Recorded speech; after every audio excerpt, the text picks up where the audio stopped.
March 17, 1992, Israeli Embassy, 29 victims, no justice, no tzedek. July 18, 1994, AMIA, 85 victims, no tzedek, no justice. January 18, 2015, prosecutor Alberto Nisman, one more victim. Justice, tzedek, to be seen. My name is Alberto Limonic. I'm the founding chair of the Argentina Jewish Relief Committee in the area of the Boston area. And I really would like to welcome everybody to the event and to thank you for braving this challenging weather and the parking situation too, to make it here at the Photonics Auditorium of Boston University. I would like especially to thank our host, the Elie Wiesel Center for Jewish Studies at BU, and its director, Michael Sang. Thank you so much. We are the AJRC, a local Jewish Argentinian organization established in 2001 with the goal of staying connected to the Jewish community in Argentina and cooperating with them at time of challenge and instability. We are here today because we want to stand for justice for Argentina, for the families of the 85 dead and the hundreds of wounded in AMIA, the Jewish Community Center in Buenos Aires. Justice in Argentina sees every day farther and farther to achieve. And after the death of the AMIA case, prosecutor Alberto Nisman, that I had the honor to meet and to talk to him, on January 18, 2015, the AMIA case has taken a huge setback. The death of the prosecutor is unexplained yet. We are here to say that the Jewish community of Boston, the Argentinians that live in Boston, and people of many walks of life are surrounded us in this enlightened and extraordinary place that is the city of Boston. All of us support with our hearts and minds to see that the authorities in Argentina, in the government, the legislative and judiciary, every power that be, makes a priority to have an independent and transparent investigation of these crimes. The program for today is as follows.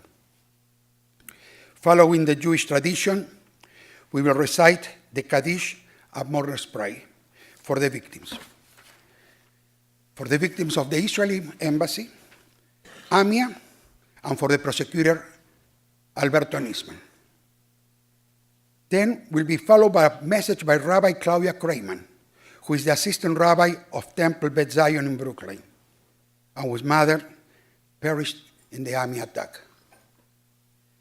We will then hear Dr. Monica Cooper, founding member of the AJRC, and also is the communication director. She will give us a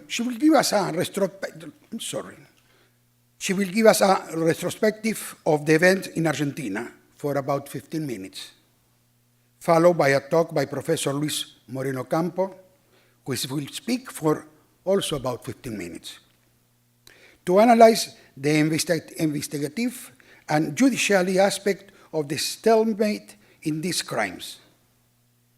We will then open the floor for your questions and participations with both speaker and moderated by Professor Michael Zhang. Jeff, please rise. The Kaddish prayer is a central prayer in the Jewish prayer service and one of the most important prayers in the liturgy. And although it's traditionally said many times during the service and also to commemorate those that have departed by the children of those who have departed, it really has nothing to do with death. It only sanctifies God's name. So we'll say together, יתגדל ויתקדש שמי רבה, בעלמא דברך חירותי וימליך מלכותי בחייכון וביומכון וחי דכל בית ישראל, בעגלה ובזמן קריב ואמרו אמן. יהי שמי רבה מברך לעולם עולמי עלמיה, יתברך וישתבח ויתפאר ויתרומם ויתנשא, ויתהדר ויתעלה ויתהלל שמי דקודשה בריחו. לאלה מן כל ברכתה ושירתה, תושבחתה ונחמתה, דאמירן בעלמא ואמרו אמן. עושה שלום במרומיו, הוא יעשה שלום עלינו ועל כל ישראל, ואמרו אמן. Thank you. If you went into the New York Times online and Google search the keyword Nisman, you would get 75 articles for the last 30 days. If you were standing on Buenos Aires downtown 3 days ago, you would be stunned watching a sea of umbrellas, tens of thousands of people of all ages, keeping a minute of silence in the lashing rain for Alberto Nisman's death. Many people who knew nothing about Alberto Nisman 2 months ago, in Argentina and around the world, today know that he died in mysterious circumstances, and something of what he worked for, what he pursued with complete dedication for 17 years of his life. How does a person strike so many different chords, move so many people to act like we are acting today, to march silently in the pouring rain, to discuss at the dinner table, to mobilize, inquire, be outraged, be stunned, be shocked, be incredulous? If you enter into the AMIA website, you will find out what its workers are busy doing, day in and day out, for the 28,000 families that are its members. The Asociación Mutual Israelita Argentina is a central institution of Jewish life. I stopped by there to get a booklet and recommendations before I traveled to Israel at age 17. They helped subsidize my trip so I would come back to teach. For the 20,000 children enrolled today in the vast network of Jewish schools in Argentina, they are the resource for teacher training, for educational materials, for scholarships. They offer a rich cultural program with a movie club, music appreciation series, concerts. If you're poor, they will take care of you for food, housing, health, and a job. If you have a disability, or you are a senior, you have a place to go and meet people and do activities. Today, they are in a new building. To enter, you go through heavy doors and a search, and if you're a foreigner, you had to have shown your passport a day before so you can be approved to enter. And when you're finally in, you enter a lobby with a museum of the AMIA bombing. You may watch a movie of the AMIA site before and the AMIA on the day of the bombing, which blasted at 9:53 a.m. on July 18th, 1994, when the children of the workers were in their daycare on the first floor, when some people were browsing on the second biggest Jewish library in Yiddish in the world, containing a Maimonides original manuscript, when Sebastián Barreiro, 5 years old, was walking by the AMIA holding his mother's hand, when David Barriga, a Bolivian electrician, and Hugo Basiglio, an Argentinian plasterer, were doing renovations, when Luis Kupchik, a 42-year-old architect, was in the building arranging a burial for a relative, when Rebecca Bejar de Jurin, a neighbor and an obstetrician, was walking by outside, when Dora Belgorovsky, who was working in the job center of the AMIA, or Emiliano Britman, 20 years old, was waiting in the job center to speak perhaps with Dora Belgorovsky, or Leonor Finkelstein, 42, and her daughter Ingrid, 18, were together perhaps sitting close to Emiliano, also waiting in the AMIA job center. These were innocent lives, 85 people of all ages, that were in that instant in the place where they lost their lives. How do Nisman and the AMIA connect? And why Alberto Nisman is called the 86th victim of the AMIA attack? In fact, there was an 86th death then. The Hezbollah driver of the Renault van carrying 600 pounds of ammonium nitrate fertilizer and fuel oil explosives that he detonated at the building entrance. There is a name to this person, Ibrahim Hussein Barrow, according to Argentinian intelligence, the CIA, and 3 witnesses. He was a Lebanese citizen with a memorial in Lebanon as a martyr with the date of his death, July 18, 1994. The AMIA bombing was one in a string of such terrorist attacks. The bombing came 2 years after the March 17, 1992 bombing of the Israeli embassy in Buenos Aires, which killed 29 and wounded 242, and was Argentina's deadliest attack until the AMIA bombing. The Islamic Jihad organization that operates under the umbrella of Hezbollah and is linked to Iran claimed responsibility for that bombing. That bombing has not been solved either. The day after the AMIA attack, a suicide bombing on a Panamanian commuter plane killed all 21 passengers, 12 of whom were Jews. Investigators determined that the bombing was perpetrated by an Arab traveling under an alias using fraudulent Colombian documents. 8 days after the AMIA attack, the Israeli embassy in London was car-bombed, and 13 hours later, a similar car bomb exploded outside a Jewish community center in London. No one was killed, but 22 were injured. 5 Palestinians were arrested in London and 2 convicted and sentenced to 20 years in prison for the bombings. When the AMIA bombing investigation started in 1994, it became very quickly corrupted. A movie broadcast in Argentinian TV showed the judge paying a bribe to testify to a central witness. The country's president, Carlos Menem, was accused of taking bribes from Iran.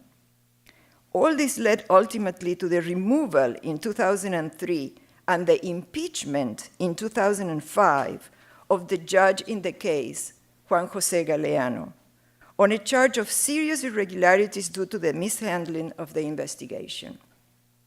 The judge has not been tried yet. 10 years of investigations were discarded for being tainted.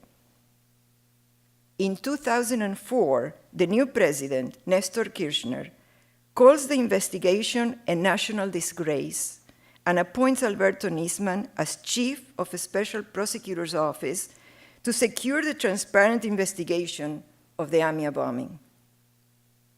Imad Mughniyeh, a Hezbollah member, was issued an arrest warrant in 1999. In 2006, 2 years after his appointment, prosecutor Nisman publicly denounced 9 Iranian high officials for masterminding the bombing, Mughniyeh among them. The Interpol agrees to put 5 of them under red card alerts so they become unable to leave their country. The other 4 have some kind of diplomatic immunity and don't receive the red cards. One of them, Imad Mughniyeh, is killed by a car bomb in Damascus in 2008. US and Israeli officials had accused Mughniyeh of association with many bombings, kidnappings, and assassinations, beginning with the Beirut barracks bombing and US embassy bombings, both of which took place in 1983 and killed over 350, as well as the kidnapping of dozens of foreigners in Lebanon in the 1980s. He was indicted in Argentina for his alleged role in the 1992 Israeli embassy attack in Buenos Aires. US officials had accused him of killing more United States citizens than any other militant prior to September 11. Mughniyeh's death left 8 Iranian officials now accused by the Argentinian justice. These are the events as they occurred. In August 2009, Ahmad Bahidi, had become Iran's defense minister in Mahmoud Ahmadinejad administration and is on the Interpol's wanted list over the Amia bombing. Vahidi led a unit of Iran's Revolutionary Guard called Quds Force at the time of the attack and has been accused of planning the bombing. In March 2012, ex-President Carlos Menem was ordered to stand trial for obstruction of justice in the probe of the Amia bombing. Menem is accused of helping to cover up the tracks of local accomplices of the attackers. A Swiss judge finds a $10 million account set up by Iran in the name of Menem's secretary in a Swiss bank. Last December, the government fired a powerful spy chief who was Nisman's lead investigator. Prosecutor Nisman retaliated with a bombshell on January 12th. He accused the president, her foreign minister, and other political figures of conspiring to absolve 5 accused Iranians in exchange for commercial deals. Iranian diplomat Mohsen Rabbani, a top suspect in the 1994 attack, participated in secret talks, according to Nisman's criminal complaint. Argentine spies negotiated with Mohsen Rabbani, an indignant Nisman said in a television interview on January 14th, not just with the state that protects the terrorists, but also with the terrorists. The Argentine government denied his allegations. Nisman had alleged that Cristina Fernandez de Kirchner entered into an alliance with terrorists starting in 2011 to exonerate 5 Iranian suspects from responsibility in the Amia Jewish Community Center bombing. 4 days later, the prosecutor's police bodyguards found his corpse in the bathroom of his high-rise apartment, shot in the head at point-blank range with a .22 caliber pistol. He had borrowed the gun from an aide the previous evening, saying he was worried about threats. His death came the day before he planned to testify in the Argentine National Congress about his 290-page complaint. On February 13th, prosecutor Gerardo Policita takes over Nisman's indictment and upon his reading imputes the president, the foreign minister, and the other 4 officials accused in a 40-page document based on the original denunciation, 290-page long, presented by Nisman before his death. A reading of this document shows that negotiations between the foreign ministers of Argentina and Iran had started 2 years before the signing of a memorandum of truth, that President Nestor Kirchner had firmly supported Nisman's actions on Iran, but that after his death, the new president, his wife Cristina de Kirchner, started a policy of rapprochement with Iran at the expense of seeking justice for the Amia case. It also shows that Iran lost interest in the whole treaty when it found that the red cards for the 5 officials were not being lifted by the Interpol. The Jewish community in Argentina issued the statement to ignore everything that Argentine justice has done and to replace it with a commission that in the best of cases will issue without any defined deadline a recommendation to the parties constitutes without a doubt a reversal of the common objective of obtaining justice. In the indictment, Policita quotes Nisman on how President Nestor Kirchner had instructed Argentinian diplomats to leave the General Assembly room every time the Iranian delegation spoke. Relations were severed between the 2 countries. However, Cristina de Kirchner maintained that policy at first and then reversed it, not bringing Amia officials with her any longer to New York for General Assembly meetings, and not leaving the room when Iranians talked, as she was conducting secret negotiations with Iran. Nisman's indictment and Polichita's imputation, based on Nisman's, contain ample evidence of the steps that the president and her foreign minister took to pursue a rapprochement with Iran at the expense of Argentinian indictment against 5 Iranian officials in the AMIA case. The declarations of Iran's foreign minister Ali Akbar Saleh to the press at the time reflected, Argentina is not interested anymore in solving those 2 attacks. Instead, they want to have good commercial relations with us. Some scholars have remarked that a proper investigation and punishment in the 2 bombings in Argentina in 1992 and 1994 might have deterred the type of quote-unquote overseas bombing that occurred on September 11. We look forward to Professor Luis Moreno Campos' talk to elucidate what is the composition of the forces that have been at work to bring the AMIA case to this point. Moreno Campos has worked as a prosecutor in Argentina and internationally. He's here to bring light to the makeup of the system at work in Argentina and the obstacles to justice that the AMIA case has encountered.